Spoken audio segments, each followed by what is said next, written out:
இன்னைக்கு என்ன Sunday special menu பார்க்கலாம் வாங்க. வறுத்த மீன், அதனால் ஃப்ரை பண்ணுறதுக்காக மசாலா போட்டு வச்சுருக்கேன்.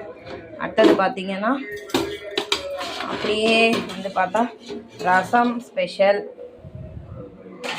அதுக்கப்புறம் சாப்பாடு இப்போ தான் கொதிச்சிட்ருக்கு, அதனால் சாப்பாடு.